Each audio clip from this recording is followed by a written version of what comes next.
Hello, everybody. Welcome back to another episode of the Mama Project podcast. Today, I have a guest with us today, very near and dear to my heart. Her name's Kris Callahan, spelled exactly the same way with a K.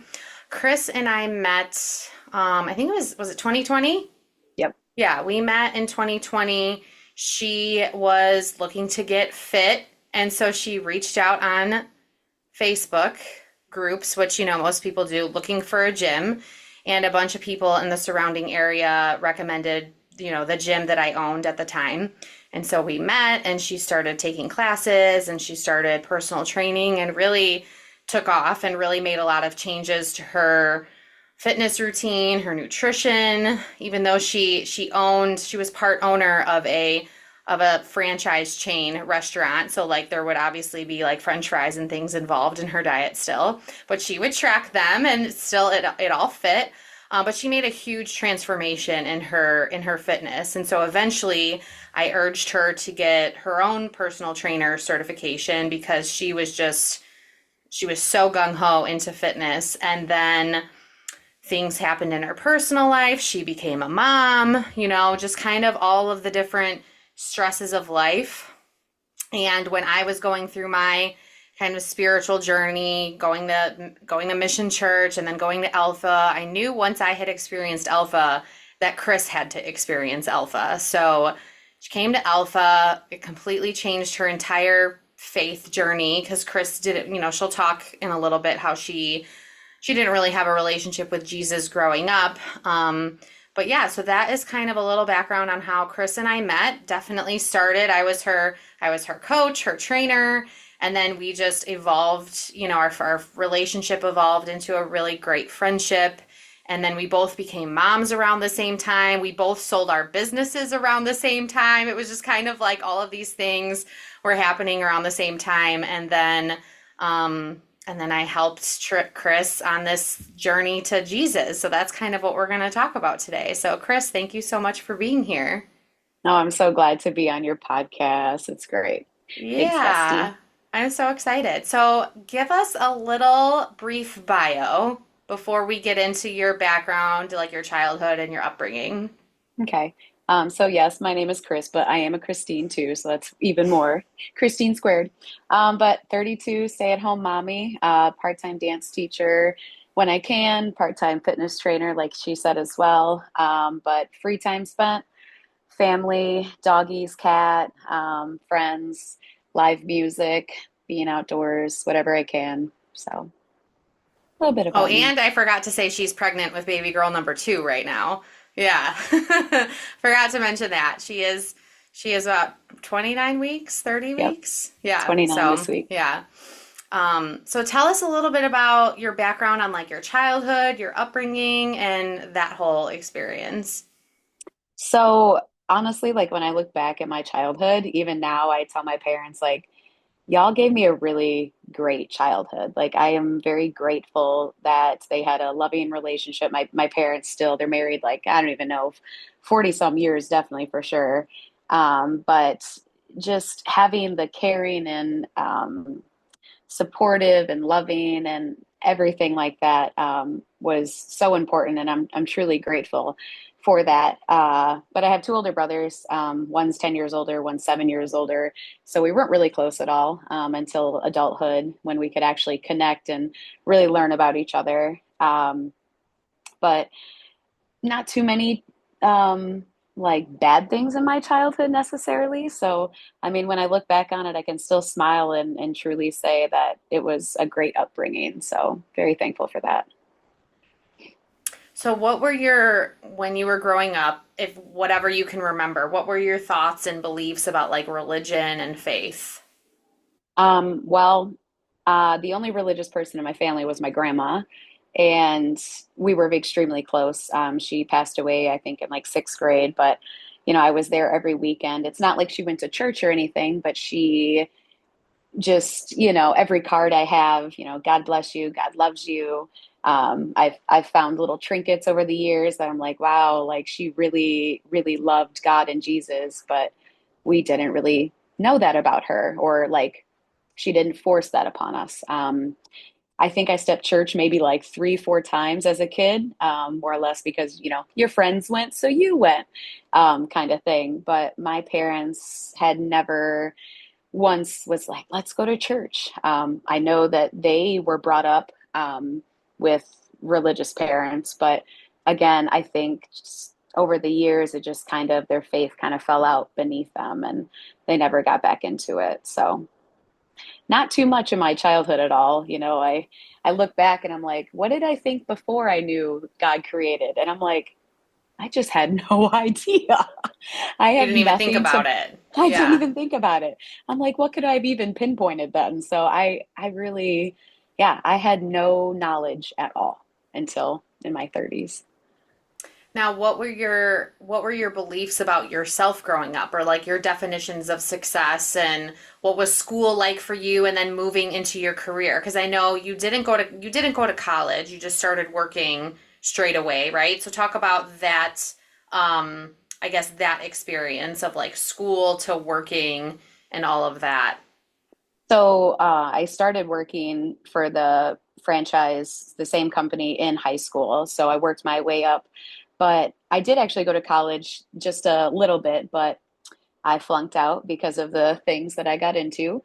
So that's why I really don't share that much because it really wasn't too long. It was only like a year and a half, and then I flunked out. But just going from high school to work mode was hard. I wish that I would have had the experiences of going to college and being social and learning from that environment. But I don't know. I feel like my I don't know, my experience with it was still good, even though I skipped out on all of that. Because eventually I did go to owner school, which took a lot of my time. So I did kind of graduate from a program, but wasn't necessarily a college program. So, how did you cope with struggles or obstacles when you were growing up? Um, well, not very well. I still struggle with emotions. I still struggle with bottling them up. Still have that I'm too much type of thing. So I don't want to bother other people, which is a kind of a bad mentality, but I feel like a lot of people may have that. But it's gotten better over the years. But I definitely kept to myself. My mom had a lot of sickness in my upbringing, like seventh grade on. So I just kind of had that feeling like, well, they have enough to worry about. So I don't want to bother them with what's bothering me. So I think that's what started to just stay inwards instead of reaching out. So you had mentioned flunking out of school because of like bad stuff you got involved in. Can you elaborate a little bit about when that started and why? So honestly, like all through high school, I was a goody two shoes. I didn't drink, didn't touch anything because I was too afraid of what my parents would think, honestly. I didn't want to disappoint them. I still kind of have that thought process, like I don't want to disappoint them. But more or less when I turned 18, I was like, let's go kind of thought process, which is not a good one to have. But again, I feel like a lot of kids coming into that age group, have that thought of let's just try what we want to. But started smoking cannabis at 18 and told myself, oh, that's all it's going to be. I feel like everybody tells themselves that's all it's going to be, but it led to party drugs like ecstasy and psychedelic drugs and abusing prescriptions. And yeah, so that took about 6 years of my life until I was about 25, 24 was when I was doing it for that long. So yeah, it didn't take long for me to flunk out of school because I just was so obsessed with doing those things and numbing myself from the world that I was like, oh, this isn't important, even though it was. What coincided, so like you said you were doing that from 18 to like 24, 25. What coincided around that time that you stopped doing those things? Like was it Uh, like I like what why did you make the decision that you needed to stop? well, when I got offered to be an owner, my boss at the time was like, well, you're a GM, and what's your next step? Are you just going to be a GM or do you want to own? And of course, I was like, well, I never thought I'd get that opportunity. And I knew that that lifestyle I was leading could not be in the ownership lifestyle. I had to be dedicated 100%. And I think the fallout with my ex-boyfriend, he got really addicted to psychedelics and um, one time, unfortunately, like abused me because he was on it like so hard. And I think that was an eye opener because I just was like, I can't have that in my life. And if I get rid of him, then I need to get rid of that in my life fully, fully. So that was the deal breaker, him, and then being given that opportunity to become something more at the company. Yeah. Yeah, absolutely. So that was what year was that then? Because is that when you moved to this area? Because Kris isn't from this area that we live in right now. She's from about an hour and a half away. And so that's when you moved here, right? Yeah, so I moved here in What? 2019. So I would Okay. say 2018 is when I had that just, I left him, I think, at the end of 2017. And then 2018 was like, okay, you need to get your life together if you're going to be pursuing a new career. And then moving away in 2019, I was like, well, it's all or nothing now. There's no going back. So, Yeah. Okay, so yeah. 2018, 2019, you move here, you become part owner of that franchise. What led you to start your fitness journey? Wow, working like 60 hours a week, the stress of owning and being in charge of 50 some employees led me to pretty much drinking beer every night. I'd probably slam like three, maybe a six pack if it was really that bad. And that definitely made me gain weight. I probably gained like 10, 15 pounds in 6 months. And I just remember telling myself, like, this is the heaviest I've ever been. I'm not going to let it get any farther. Pretty much my whole family is overweight. My mom and dad, both of my brothers, both of my sisters-in-law, all had weight loss surgery. And I just remember telling myself, that won't be me. I am not going to get to the point where I have to go get a surgery that's going to save my life. What do you always say? You say, work on your wellness instead of your illness or whatever. And that stuck with me. Like, it's so much easier to nip it in the butt right then than to just have let it progress. So I think watching them go through all of that and then just seeing the effects on me emotionally, mentally, and physically, I was like, we're done. We're done. We're going to take charge. Yeah. So do you think, so okay, you go from coping with stuff, I think with like drugs, and then it was alcohol, and then do you feel like fitness became a little bit of like an addictive behavior for Oh, yeah. you? Oh, yeah. It was, yeah. I still think I know when I get back to that regimen, it'll give me that adrenaline rush again. It'll give me that temporary high, that happiness that, drugs and alcohol can give you. But definitely, I mean, I was working out, 6 days a week? Like I was obsessed with it. Some days I'd work out twice. So, but it helped me manage my stress and show myself that I could do more than I ever thought. Yeah. Yeah. Yeah, Kris got pretty fit. Like you should see some of her bicep poses. Yeah. I look back and I'm We just like, were dang. we were like in competition. So like right before I got pregnant with my daughter, we were doing 75 hard and she got like we both like not we didn't lose a ton of weight because we were already pretty lean, but like she was like under 20% body fat and I was like hovering and I'm like I'm gonna beat Kris and then I got pregnant and I was like, well, Yep. that's out the window. So that kind of timeline, so like 2020 is when you started your fitness journey. Hmm. But you still, I mean, I know like because we weren't like super close. I think maybe 2022 is when we really started becoming closer as friends, but you still Yeah. struggled here and there with like getting going back to some of those like addictive behaviors once in a while during that like Yeah. couple year span. Yeah, definitely. I mean, Was that other like coping stuff or that was just like, oh, it's entertainment at this point? Like why did you feel like you needed it at that point in your life, I guess? um, I feel like it was more entertainment in that sense. And that's kind of another reason too, like that I left the company I was with because we would go on these great trips once a year and everything was paid for, alcohol included. And, I'd just take advantage of that and I would just get blackout stupid. to be completely honest. And it brought out a terrible side of me that I was honestly very embarrassed that I showed to those people because I thought I would never see that side of me again. So, yeah, that's another reason I was like, maybe this isn't necessarily for me in all different ways. But more entertainment. I wasn't trying to numb.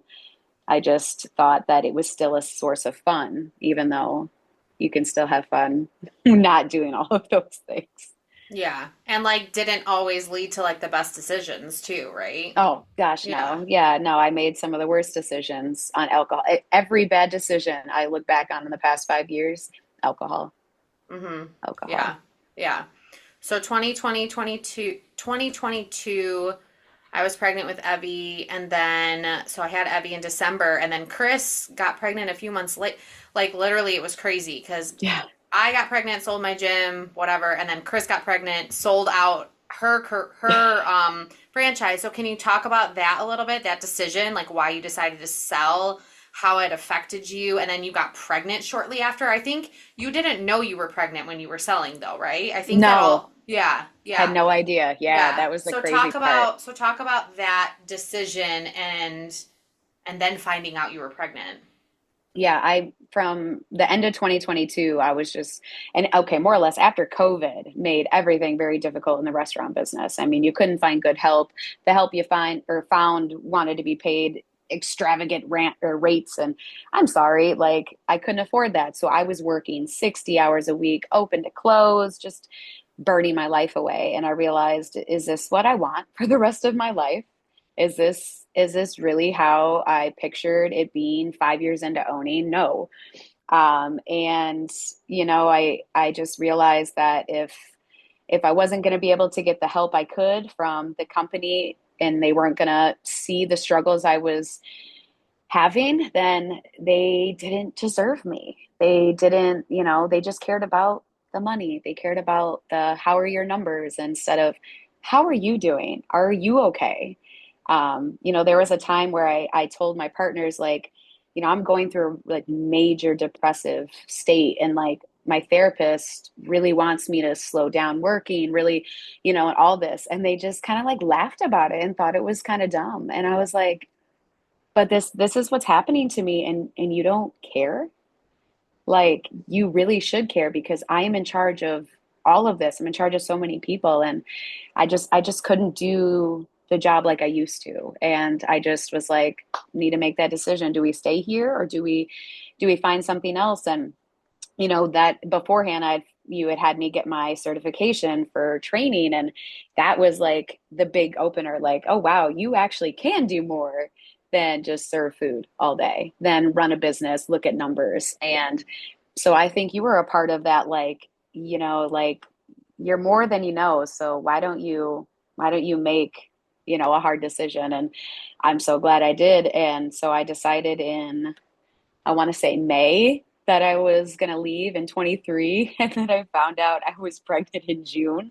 And I was like, well, if that couldn't have the best timing ever, So it was kind of an easier way to get out, saying, hey, I'm going to be having a family, that this is kind of more important right now. This is where I need to be.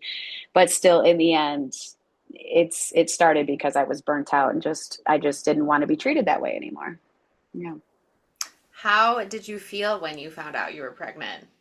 Mm, surprised, Yeah. obviously.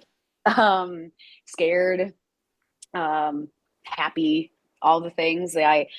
Growing up, I always pictured having a family, but I was just so career focused that I was like, I don't know when it's going to happen.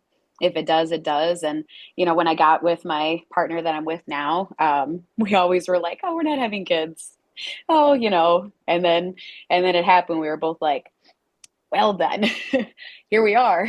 It's about to change our life big time. So definitely then super scared, but as the pregnancy went on, I realized like, wow, this is going to be a magical experience that I get to be a part of. And so yeah, Yeah. even but now my second pregnancy, I'm just like, from a faith perspective, I'm just like, God knew that I needed this. He knew that I was wanting to go back to my old ways at times, and I was having temptations. And I feel like this is his way of just being like, this is who you need to be. So I Yeah. truly believe that one. Yeah. So what about becoming, so you were pregnant, good pregnancy, right? What about becoming a mom made you start to question things like faith, religion, God, and all of that? Well, I remember when you gave birth to Evie and you were just like, haven't you just like when I was pregnant, you were just saying like when you have that baby, it's just gonna make like a light bulb come up. You're just gonna like realize so many things. And it really did. Like I grew a child. I birthed a child. Like obviously again, like that made me question like, okay, we're all here for a purpose. We're all like how are we, it just the wheels were turning and I was like, I know there's something more. Like I know that there's more out there. And it just made me just kind of my mind just kept expanding, I feel like. And it showed me that yeah, that there's more to this than I know, than I can see. What was the Yeah, first year of motherhood like for you? really hard. Yeah. Emotionally really hard. Yeah. Postpartum depression really got me a bit. And I probably could have reached out more than I did. But again, that perspective of, well, I don't want to bother people with my problems, so I'm just going to keep them to myself, even though I knew you had gone through those. And I have other mom friends who I could have reached out to that would have understood. But again, I just felt like, oh, well, everybody goes through this part, so why complain about it out loud? But yeah, a little harder than I thought it ever would be. But after she hit a year, I felt like I was finally emotionally stable again, I'd say. But I mean, it's still hard at times, of course, but I wouldn't trade it for anything. Yeah. So I know about the time. So let's see. Irie had just turned about a year when, you were going through some stuff like in your personal life, and you don't have to get into that. But was there like, and I invited you to Alpha. I think a bunch of people invited you to Alpha numerous times. If it wasn't Oh me, it was yeah. Kathy or Dawn. Like, Chris has encountered Jesus through other people, right? But was there like I don't know, maybe not like a rock bottom moment, but like something where you're like, okay, I gotta go. Like I have to do this type of thing. Where it was like I wasn't forcing you to go, but you kind of realized like, no, like I need to do something like this. Oh, hold on. There we go. Sorry. You're good. Um, I think just knowing like that I knew that religion and faith has helped so many people that I was like, maybe it can help me. Like I've felt lost for so long. So maybe this is the something I've been looking for. Maybe this is my missing puzzle piece. I said that. I was like, I've never tried. I've never been involved. So I'm like, I may as well give it a shot. Honestly, just went out on Yeah. a whim.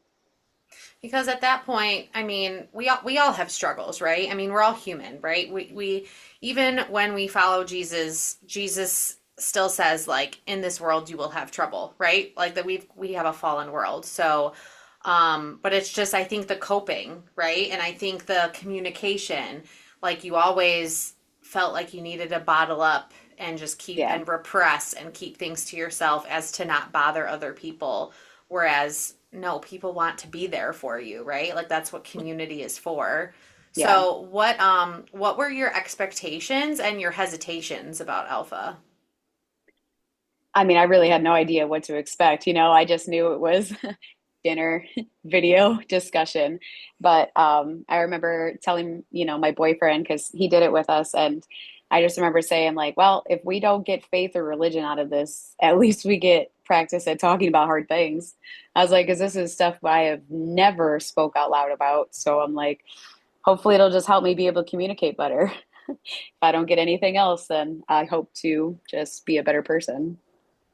Yeah, absolutely. Now, what was your actual experience like? Like, when did you, because you guys, I mean, I feel like after week one, you were both like, okay, like, we're going to come back week two. Like, it was like, Yeah. that was the big thing. It's just like, we just want them to keep coming back, right? And I just feel like every week, you were just like, what, you know? So talk about what your experience was like.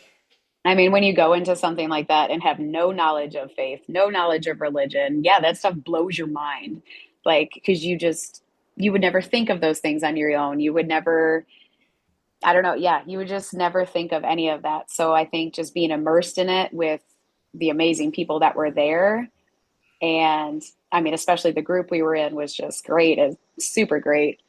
Um, just really was like eye opening. I think I wrote down the whenever the video was talking about Jesus is always there, always loving, always caring.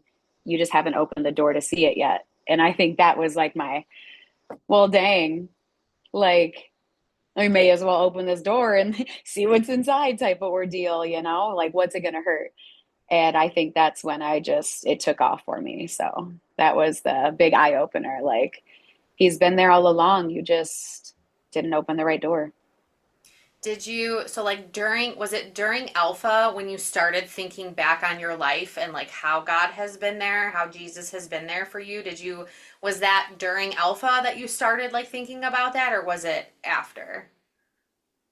Um, More after, I think. I don't think I really dissected it in that way. I think I looked back at the things I've done and was realizing like, if God and forgives me for the things that I've done, then why am I holding myself, why am I holding such a grudge against myself for these things that I've done? Why can't I forgive myself if he has?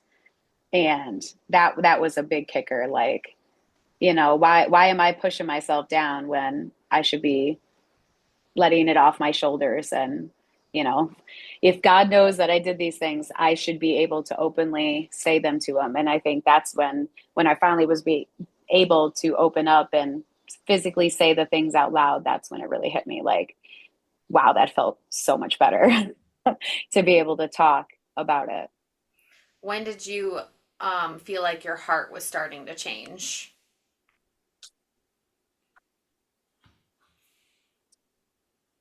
Honest I think it was faster than I thought it was going to be. It really did. It without Alpha, I don't think I would have fast tracked to faith as fast as I did. But it was just the knowing that he loves you even when you may not love yourself in those moments. Knowing that you're not alone when there's many times in my childhood or when I felt alone, but knowing that I wasn't alone now.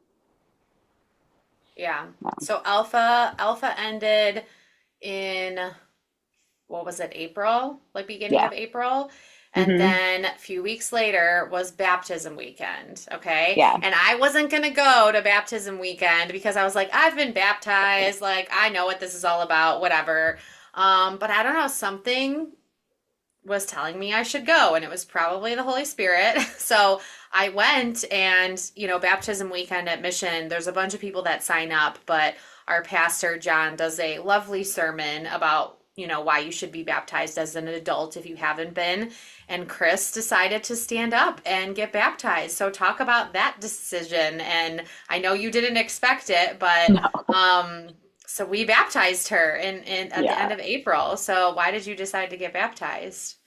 I mean, I had been thinking about it because, they mention it obviously in Alpha, like that's like your last step, is going public with your faith. And, the sermon that John did was just so powerful. And I wrote the acronym down, the READY. So recognize you have sinned, exclusively look to Christ for salvation, ask God to forgive you, declare Jesus as Lord, and then why, yet to be baptized. And he's like, if you could check off every single one, then when I count to three, I hope you stand. And I literally was like, I just feel convicted. And I just stood up and just bawled, but I had the biggest smile I'll never forget, just crying my life away. Yes, I was pregnant at the time, so it probably didn't help the situation. Um, but oh boy, sorry, calling. And but yeah, I just felt so convicted to stand up and just declare it right then. And I had no idea I was going to do it. Jason had no idea I was going to do it. You didn't have, I remember you being like, "Why? I didn't tell myself. I just felt like I had to stand up." And that was like such a great experience. I want to like take the picture they have of me of coming out of that Frame dark it. water. I So know. good. I know it's so good. I'm gonna put it in the reel. I promise. You I'll put it in should. the reel. It It's so good. literally, I look at that and I'm Yes. like, you can just see the emotion on my face. And it was just it's going to be such a great memory from here on. Like, I'm so glad I did it. So glad I did it. Yeah. Oh, So, what would you say life was like, or even like you were like before Alpha and getting baptized, and then now? How do you feel like the most different? um, it's definitely changed my perspective on forgiveness.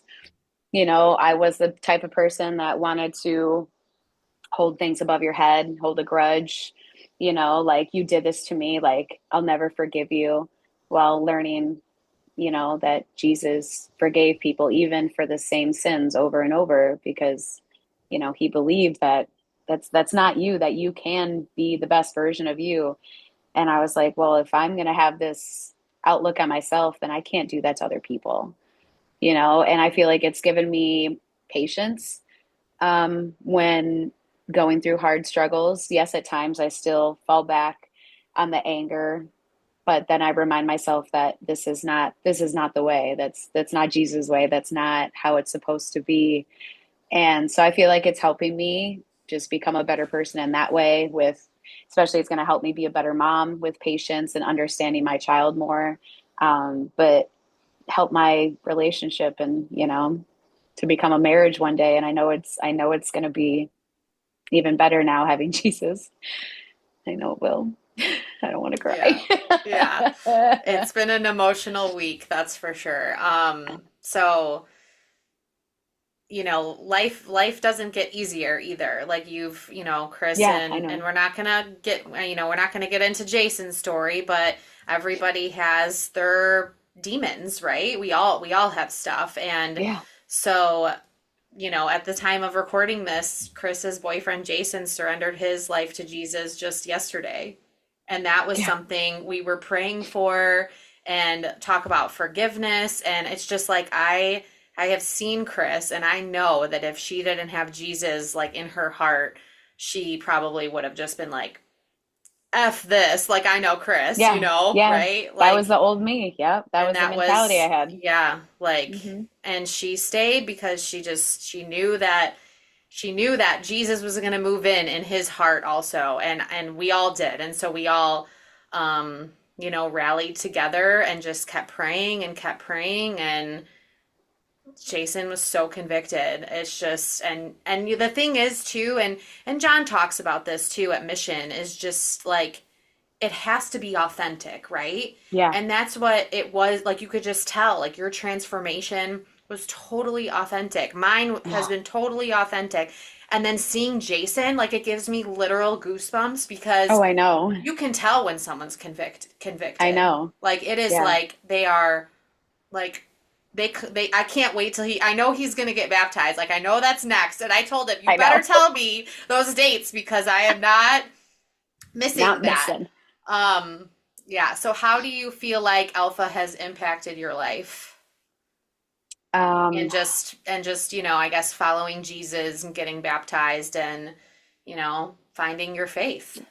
yeah, I mean, I think I would have come to faith even without Alpha, just because of the people I was surrounding myself with, you and Kathy and Dawn and all the rest, Tiff, and everybody was on their own spiritual journeys and just being influenced by you all. But I don't think it would have been as fast as it was.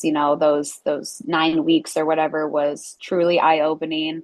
I learned more than I ever thought I would in that time frame, and yeah, just that community, that love and support just was, yeah. Without that, I would still be lingering my way up. So, And how do you feel like this has helped you with some of those addictive behaviors that you've talked about before? Like smoking and drinking and any of that, has it helped you like kind of quiet that part of your like mind and like those temptations? Do you feel like they're less? I mean, I know you're pregnant right now, so you can't really like do those Yeah. things. And I know you said God got me pregnant because he knew I was going to be a bad kid again.